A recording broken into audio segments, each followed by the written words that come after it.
Хичээл номер 4. Гэр бүл дэх хүүхдийн эрх. За гэр бүлд хийх арга вэ гэдгийг та бүхэн энэ зар дээрээс харж байна. Мэдээж аав ээж, дүү, эмээ өвөө, ах эгч байж болно. Гэр бүл дэх хүүхдийн эрх. Энэхүү хичээлийн зорилго маань гэр бүл нь хүүхдийн өсөж төрнөх хүн болж төлөвшөхөд чухал үр гүйцэтгэдэг болохыг мэдэх. Зорилт нь 1. Гэр бүлийн гишүүдийн нэрлэх тэдний үүргийг тодорхойлно. 2. Өөрсдийн гэр бүлдээ гүйцэтгэх үүргийг нэрлэх жишиж харьцуулна. 3. Эрх үүргийн ялгааг тайлбарлана. 4. Гэр бүлийн хүрээнд зөв ёс зүйтэй харьцаа тусгаарцгаана.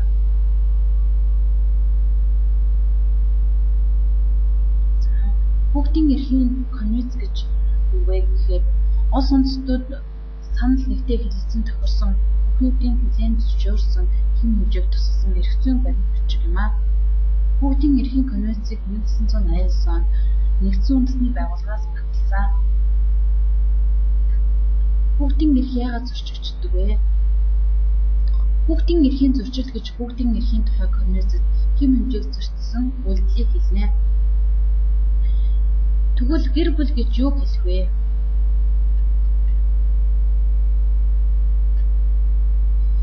Гэр бүл гэж нэг гэрт амьдардаг хүмүүсийг хэлдэг. Хүүхэд бүр сурч боловсрох хэрэгтэй. Хүүхэд бүр чөлөөт цагаа зөв өнгөрүүлэх, авьяасаа хөгжүүлэх хэрэгтэй. Хүүхэд амьдрах эрхийн суурь үндэс нь өсвөлнгөөс ангид байж эрүүл сарвал байх ёстой. Хүүхэд бүр өсөн мэнд эрүүл сарвал өсөж төрнөх хэрэгтэй. Хүүхэд бүр таатай амьдрах хүчнээр хангагдах хэрэгтэй. Хүүхэд хүнд хөдөлмөр эрхлэх ёсгүй. Хүүхэд бүр санал бодлоо чөлөөтэй илэрхийлэх хэрэгтэй. Хүүхэд бүр санал бодлоо чөлөөтэй илэрхийлэхээс гадна хүүхдийн амьдрах эрхэд хүүхэд бүр амьдрах заашгүй эрхтэй байдаг. Хүүхэд төрөвцөө нэр авах, улсынхаа харьяат байх ёстой. Хүүхэд эрүүл аюулгүй орчинд амьдрах. Хүүхэд эцэг эхтэйгээ амьдрах, тэдний халамжинд байх. Хүүхэд төрөөс эмнэлгийн тусламж авах. Хүүхэд эцэг асран хамгаалагч, харгалзан дэмжигчийн хамт бадаадад гарах, байнга амьдрах эх орондоо эрхэм эрх. Хүүхдийн хөгжих эрх гэдэг нь болохоор хүүхэд ерөнхий боловсролтыг үн төлбөргүй эзэмших. Хүүхэд төрлөх хэл бичиг үсэг, ёс заншил, түүх соёлын боловсролыг үлэн эзэмших.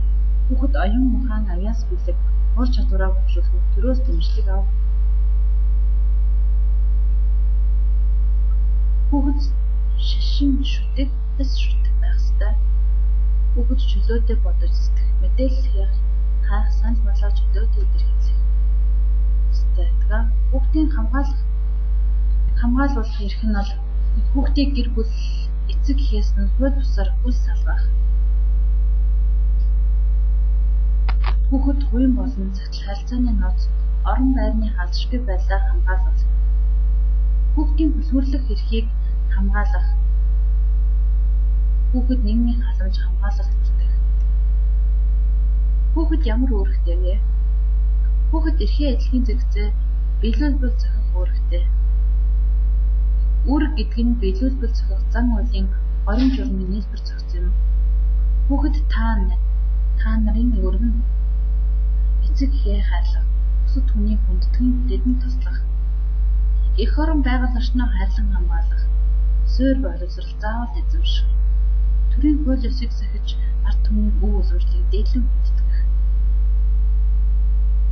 эрүүл мэндийг хамгаалах, авьяас чадвараа хөгжүүлэх зэрэг болно. Ингээд энэхүү 4-р хичээл маань дуусж байна. Та бүхэндээ анхаарал тавьсанд баярлалаа. Хичээл номер 3. Хүүхдээ хэрхэн ойлгох вэ? Энэхүү хичээлийн зорилго маань хүнд оюун ухааны боловсролоос гадна сэтгэлийн боловсрол заашгүй хэрэгтэйг таниулах. Тэгвэл боловсролтой хүн гэж ямар хүнийг хэлэх вэ гэхээр Нэгт эрүүл жирэг, 2 тодорхой төвшний боловсралтай, 3 сайн хүн байх ёстой. За тэгвэл сайн хүн гэж ямар хүнийг хэлэх вэ гэхээр хажуудаа байгаа хүнийг амар амгалан байлгадаг хүнийг сайн хүн гэдэг юм байна. Хүүхдүүд бол гэрийн хүмүүжил чухал үүрэгтэй байдаг. Хүүхдүүд гэрийн хүмүүжил асар их үүрэгтэй. Монгол ёсонд гэрийн ёсыг их хүн хариуцаж, эцэг хүн хянаж баттгадаг. Гэрийн хүмүүжлийн гол онцлог нь багаас нь ажилд сургах, байгаль орчноо ажиглах, бэрхшээл зовлон дорд сургах, үнэн чудрах байх, аав ээж, багш, ахмад хүмүүсийг хүндэтгэх, ёс заншилд сургах, дүү нараа асрах гэсэн чиглэлээр сургадаг. Монгол Ардын сургууль хүмүүжүүлэх ухаанд хүүхдийг эдэж чадмагцсан баруун гарыг сургаж, хэл сургамжсан эрхлэг дуугуул гаргуулan ялж чадмагцсан дөрвөн зүг дээд доодыг ухуулан мэхсгэж чадмагцсан яслал найр тавих эцэг хээ хүндэтгийг сургана гэдэг байв. Манай ард түмэн хүн болох багаасаа хэмээн бүгдийн хүмүүжил багаас нь анхаарч тэдний нас биеийн онцлогийг наривчлан гаргаж түүндээ тохирсон сургууль хүмүүжүүлэх аргуудыг хэрэглэж ирсэн сайхан уламжлалтай.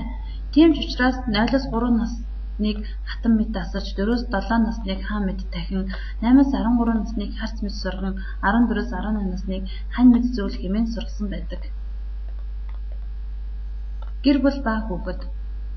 Хүүхдийн хөгжлийн анхдагч бөгөөд амин чухал орчин гэр бүл ба гэр бүлийн үнэт зүйл алдагдсанаас эцэг эхэр хүүхэд үр хүүхэд бие биеэ үл хүндэтгэх гэр бүлийн хүрээнд хүчирхийлэл гэмт хэрэг зэрэг нь хүүхдэд сөргөөр нөлөөлдөг. Гэр бүлийн хүрээний сөрөг нөлөөнд хамгийн их хэлмэгддэг нь хүүхдүүд бөгөөд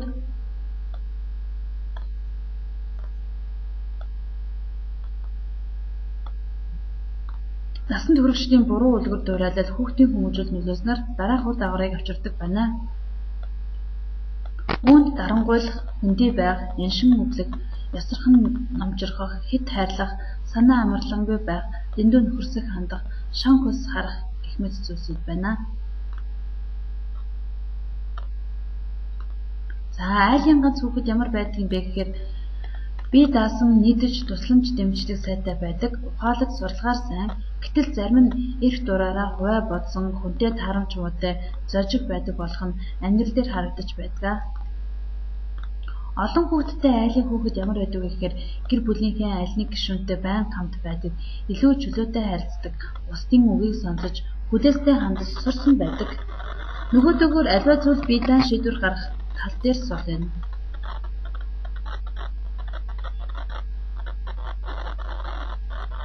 Хүүхэд таны хүссэн шиг биш, хүмүүжүүлсэн шиг хүн болно. Амьдрал өөрөө хүмүүжил. Санамсаргүй хийсэн бүхэн алдаа та яаж амьдрч байна тэр чинь хүмүүжил. Ярьдагасаа өөрөөр амьдрэх хүмүүс байдаг. Ариун шудраг байдал хүүхэд ёс журмын дээдэл сурдаг. Алт шиг сургаал сонсож өссөн хүүхэд аливаа бухимсарлаж сурдаг. Сайшаалаар дүүрэн амьдралд хүүхэд өөрийгөө хайлаж сурдаг. Сайхан нөхөрлөөр дүүрэн амьдрал хүүхэд инэрл хайрыг олсурдаг. Зөнгөөрөө өссөн хүүхэд бие дааж сурдаг. Цөхрлөөр дүүрэн амьдрал хүүхэд хүлцэнгүй болдог. Ормаар дүүрэн амьдрал хүүхэд өөрөөрөө бахархаж сурдаг. Магтаалаар дүүрэн амьдрал хүүхэд бусдыг үнэлж сурдаг. Шүүмжлэлд өссөн хүүхэд бусдыг буруутгаж сурдаг. Ширвсэн харцанд хүүхэд бусдыг царайшиж сурдаг. Доог тохорхолт хүүхэд бүрэг ном болдог. Дорой буурай амьдралд хүүхэд өөрийгөө буруутгаж сурдаг. Эцэг эхчүүд бидний гол зорилго бол үр хүүхдээ. Аав ээжээсээ тусдаа амьдрахдаа аливаа асуудлыг хянаж оролцоогүй бүр шийдэж, биедан амьдарч чаддаг болгох. Эцсийн үр дүнд хүүхэд өөрийн хүсэж байгаагаас өөрөө хийвэл өөрөө өөртөө итгэлтэй бие даасан хүн болон төлөвшнө. Та хүүхдээ зөв хүмүүжүүлдэг үү? За дараа санджаг үзье. А. Тийм. Дандаа гэсэн байвал 3 оноо. Б. Тийм гэхдээ хаяа гэсэн бол 2 оноо. Б. Үгүй 1 оноо гэсэн байна. За нэг хүүхдийн төлөө ямар ч үед бүх ажлаа хайж чадах уу? Хүүхдтэй байнга зөвлөдөг үү?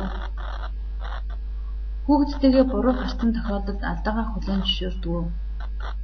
Өөрийн буруу бол түүнээс уучлал гуйдаг уу? Таны хүүхэд төвчгийн аргагүй дөрсгүйдсэн үед ч уураа барж үздэг үү? Өөрийгөө бүгдийнхээ оронд тавьж үздэг үү? Та өөрийгөө шиддэг гэдэгт итгэдэг үү?